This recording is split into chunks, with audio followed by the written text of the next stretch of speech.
पौराणिक कथाओं के अनुसार भगवान राम ने त्रेता युग में सारे कार्य संपन्न कर लिए थे और उनकी सारी लीलाएं समाप्त हो चुकी थी। धरती पर उनके जीवन की अवधि भी समाप्त होने का समय आ चुका था।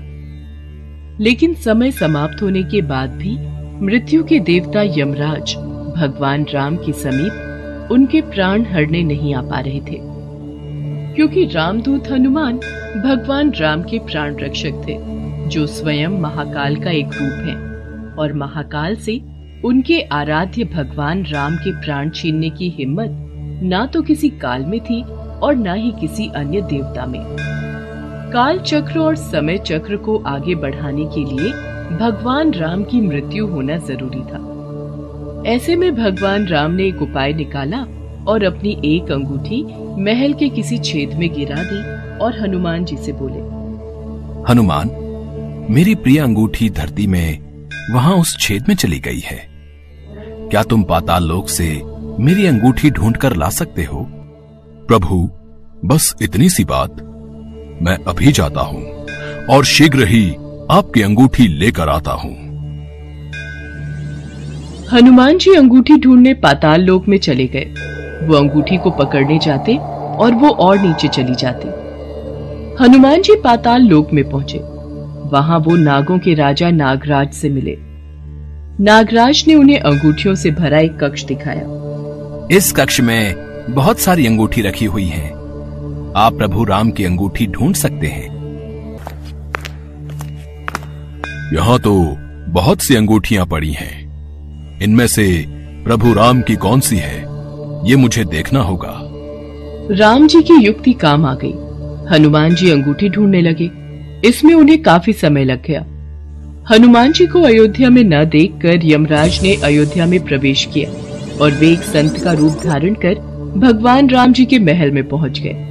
तब संत के भेष में यमराज भगवान राम से मिले और भगवान राम से बोले, प्रभु, आपको मुझे वचन देना होगा कि हम दोनों की बातों को गुप्त रखा जाए और जो कोई भी हमारी बातों को सुने उसे मृत्यु दंड दिया जाए।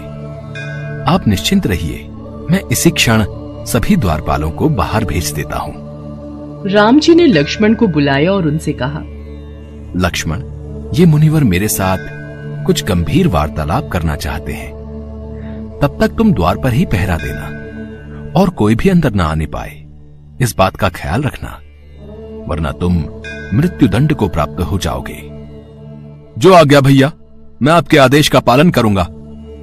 लक्ष्मण के जाने के बाद उस संत ने भगवान राम को अपना असली रूप दिखाया और बोले, हे प्रभु, मैं आप ही का सेवक हूं और आपने ही मुझे ये कर्म दिया है कि इस संसार से समस्त जीव जंतु एवं प्राणियों का प्राण हरना, और ये मेरा धर्म भी है। मैं भगवान शिव और ब्रह्मा की आज्ञा से आपसे ये कहने आया हूं कि आपने जो अपना समय इस पृथ्वी लोक पर निश्चित किया था, वो समय पूर्ण हो चुका है और अब आपको अपने धाम लौट जाना चाहिए। इससे सभी देवी देवताओं में आपको विष्णु स्वरूप में देखकर उत्साह की लहर दौड़ जाएगी। इस पर भी हे प्रभु, आपको कुछ और समय इस पृथ्वी लोक पर बिताना है तो आप रह सकते हैं। भगवान राम तो अंतर्यामी हैं। वो यमराज की बातों को सुनकर मंद मंद मुस्कुरा रहे थे। भगवान राम और यमराज के बीच वार्तालाप चल ही रही थी कि इतने समय में भगवान राम के महल में दुर्वासा ऋषि आ पहुंचे। प्रणाम गुरुवर, कहिए मैं आपकी क्या सेवा कर सकता हूँ? हमें भगवान राम से मिलना है, अभी तुरंत। गुरुवर महाराज, भैया राम अभी किसी से नहीं मिल सकते। उन्होंने किसी को भी कक्ष में न आने का आदेश दिया है। मैं उनके समक्ष नहीं जा सकता। लक्ष्मण की बातों को सुनकर दुर्वासा ऋषि को क्रोध आ गया और वो श्राप देने लगे। मेरा इतना घोर अपमान! अगर मुझे राजा राम से नहीं मिलने दिया गया तो मैं पूरी अयोध्या नगरी को अपने श्राप से जलाकर भस्म कर दूंगा। अगर मैं इन्हें भैया के महल में जाने दूं, तो सिर्फ मुझे ही मृत्युदंड मिलेगा, लेकिन अयोध्या नगरी तो बच जाएगी। गुरुवर, मैं भैया को आपके आने की सूचना देकर आता हूँ। लक्ष्मण भगवान राम के कक्ष में चले गए। लक्ष्मण को सामने देख भगवान राम चौंक गए और यमराज अंतर ध्यान हो गए।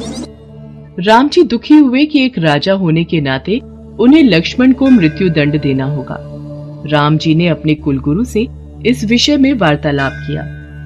राम, किसी अपने का त्याग करना भी मृत्यु दंड के बराबर है, इसलिए तुम लक्ष्मण का त्याग कर दो।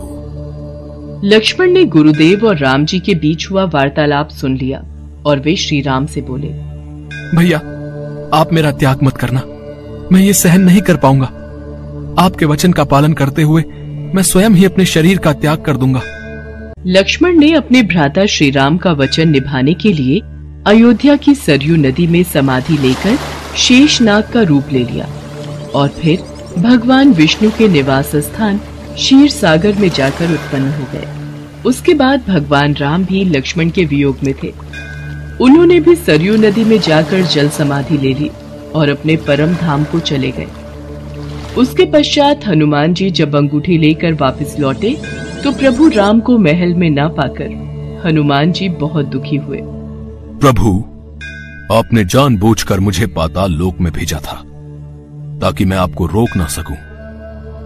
प्रभु, आपकी आज्ञा पाकर मैं धरती पर ही रहूंगा और जहां कहीं भी आपके नाम का भजन और कीर्तन होगा वहां मेरी कृपा हमेशा बनी रहेगी। हनुमान जी को भगवान राम जी से अमरता का वरदान प्राप्त है, इसीलिए कहते हैं कि आज भी जहां कहीं पर भी भगवान राम के नाम का भजन कीर्तन होता है वहां हनुमान जी अवश्य आते हैं और भक्तों को अपना आशीर्वाद देते हैं।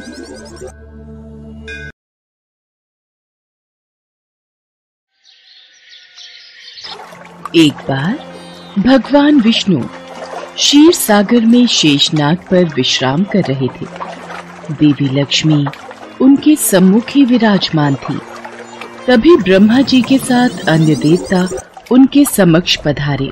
जय ब्रह्मदेव। हे सच्चिदानंद, हे सृष्टि पालक, पापी रावण से पीड़ित होकर ये पृथ्वी, ऋषि, मुनि, देवता, गंधर्व सब आपकी शरण में आए हैं।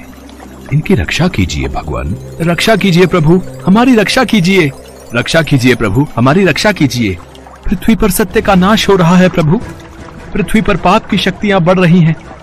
लंका के राजा रावण ने तीनों लोकों में आतंक फैलाया हुआ है।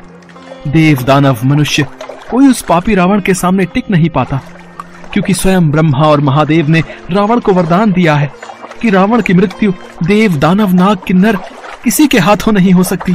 प्रभु, आपकी सृष्टि का भार उठाना मेरा परम धर्म है, पर जब पृथ्वी पर धर्म की जगह अधर्म अपना स्थान बनाने लगे तो मैं भी डोलने लगती हूँ। मैं अधर्म का भार कैसे संभालूं प्रभु? पाप की अग्नि से मैं जलने लगी हूँ। प्रभु, मेरी रक्षा कीजिए। पृथ्वी त्राहि त्राहि कर रही है प्रभु। जब अभिमानी रावण चलता है तो ऐसा लगता है मानो अपने पांव तले पृथ्वी को कुचल देगा। पृथ्वीवासी घबरा रहे हैं प्रभु। समस्त ऋषि मुनि भी रावण के आतंक से परेशान हैं। अबलाओं और मानवता की लाज बचाने वाला पृथ्वी पर कोई नहीं प्रभु। यदि कोई सत्य और धर्म की राह पर चलने के लिए सोचता है तो वह मनुष्य जीवित नहीं रहता। हर प्राणी को पाप के रास्ते पर चलने के लिए विवश किया जा रहा है। जब पाप की शक्ति बढ़ जाए तो पुण्य की शक्ति का जन्म होना आवश्यक है प्रभु। आपके कथन अनुसार जो व्यक्ति परिश्रम, पूजा, पाठ और अच्छे कर्म करेगा उसको आपका आशीर्वाद अवश्य प्राप्त होगा। इसलिए प्राणियों की रक्षा करना आपका कर्तव्य है प्रभु। इक्ष्वाकु वंश के तेजस्वी राजा दशरथ अयोध्या के राजा थे। उनकी 3 पत्नियां कौशल्या, कैकेयी और सुमित्रा थीं। राजा दशरथ के पास धन, वैभव, शौर्य की कोई कमी नहीं थी। उनकी प्रजा भी सभी प्रकार से सुखी थी, पर चिंता का एक कारण यही था कि राजा दशरथ के कोई संतान नहीं थी। वो संतान प्राप्ति की इच्छा से सदैव चिंतित रहते थे। एक बार महाराज दशरथ, आज सूर्य देवता उत्तरायण में प्रवेश कर रहे हैं। इस शुभ मुहूर्त में अपने कुल देवता से जो भी मांगोगे वो इच्छा पूर्ण होगी। गुरुदेव, आपकी कृपा से हमारे पास धन, वैभव, शौर्य की कोई कमी नहीं है। बस हमें दुख इस बात का है कि हमारे कोई संतान नहीं है। मुझे तो भय है कि कहीं सूर्य वंश का सूर्य दशरथ के साथ ही समाप्त न हो जाए। आप निराश मत होइए राजन। भगवान सूर्य आपकी मनोकामना अवश्य पूरी करेंगे, परंतु उसके लिए पुत्र कामेष्ठी यज्ञ करना होगा। तो फिर गुरुदेव उसमें देरी क्यों? आप यज्ञ का आयोजन कीजिए। देवी कौशल्या, ये यज्ञ मैं नहीं कर सकता। वेदों के ज्ञाता ऋषि श्रृंग मुनि इस यज्ञ को करवा सकते हैं, वो इसमें अधिक निपुण हैं। तो फिर उनको बुलाइए गुरुदेव और यज्ञ का अनुष्ठान कीजिए। देवी कैकेयी, उसके लिए महाराज दशरथ को स्वयं उनके पास जाना होगा और यज्ञ करने के लिए प्रार्थना करनी होगी। ऋषि वशिष्ठ, मैं आज ही ऋषि शुंग मुनि के आश्रम में जाऊंगा और उनसे विनती करूंगा कि वो मेरी प्रार्थना स्वीकार करें। उसके पश्चात राजा दशरथ नंगे पांव चलकर ऋषि श्रृंग मुनि के आश्रम में पहुँचे और उनसे भव्य यज्ञ कराने की प्रार्थना की। राजा दशरथ की आंखों से आंसुओं की धारा बहने लगी। उनकी प्रार्थना सुनकर ऋषि श्रृंग मुनि ने यज्ञ का आयोजन प्रारंभ किया। यज्ञ शुरू करने के साथ ही राजा दशरथ ने अपनी चतुरंगिनी सेना के साथ श्याम कर्ण नाम का घोड़ा छोड़ दिया। इसके बाद उनका यज्ञ शुरू हुआ। इस यज्ञ में ऋषि श्रृंग मुनि के साथ साथ सभी ऋषि मुनि, तपस्वी, विद्वान, मित्र, राजा महाराजा और उनके गुरु वशिष्ठ भी शामिल हुए। इन सभी लोगों की उपस्थिति में यज्ञ का आरंभ हुआ। मंत्रोच्चार से चारों दिशाएं गूंज उठी और यज्ञ की आहुति से सभी दिशाएं महक उठी और हवन कुंड की अग्नि में से अग्निदेव प्रकट हुए। उनके हाथ में खीर का पात्र था। राजन, ये खीर का पात्र लो और इस खीर को अपनी तीनों रानियों में बांट दो। जिस इच्छा से तुमने इस यज्ञ का आयोजन किया है, तुम्हारी वो इच्छा पूर्ण होगी। धन्यवाद अग्निदेव, आपने मेरी सारी चिंताएं दूर कर दी।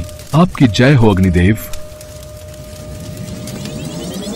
यज्ञ के समाप्त होने के बाद महाराज दशरथ ने अपने सभी अतिथियों, ऋषि मुनियों, ब्राह्मणों आदि को दान देकर सकुशल विदा किया।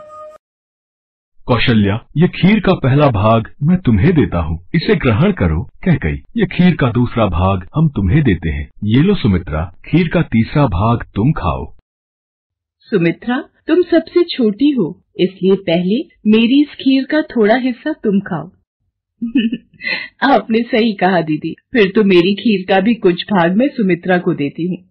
कौशल्या और कैकेयी अपनी खीर में से एक एक निवाला सुमित्रा को खिला देती हैं। इस प्रकार सुमित्रा खीर का एक भाग नहीं, 2 भाग ग्रहण करती है। यज्ञ के प्रभाव से राजा दशरथ की तीनों पत्नियां गर्भवती हो गईं और चैत्र मास के शुक्ल पक्ष की 9वीं तिथि को पुनर्वसु नक्षत्र में राजा दशरथ की सबसे बड़ी रानी कौशल्या ने शिशु को जन्म दिया। वह शिशु बेहद ही आकर्षक और तेजस्वी था और वह और कोई नहीं बल्कि भगवान विष्णु का ही स्वरूप था। इसके बाद रानी कैकेयी ने एक पुत्र और रानी सुमित्रा ने 2 तेजस्वी पुत्रों को जन्म दिया। 4 पुत्रों को पाने के बाद महाराज दशरथ बहुत ही प्रसन्न हो गए और उन्होंने पूरे राज्य में उत्सव मनाया। कुछ समय बाद चारों पुत्रों का नामकरण किया गया। महर्षि वशिष्ठ ने दशरथ जी के बड़े पुत्र का नाम राम, दूसरे का भरत, तीसरे का लक्ष्मण और सबसे छोटे पुत्र का नाम शत्रुघ्न रखा। चारों बालकों की किलकारियों से पूरा महल गूंज उठा। सभी देवी देवता भगवान राम के जन्म दिवस पर आकाश से फूल बरसाने लगे। पूरा संसार भगवान राम का जन्मोत्सव मना रहा था और तभी से चैत्र मास की 9वीं तिथि दिवस को रामनवमी पर्व के रूप में मनाया जाने लगा।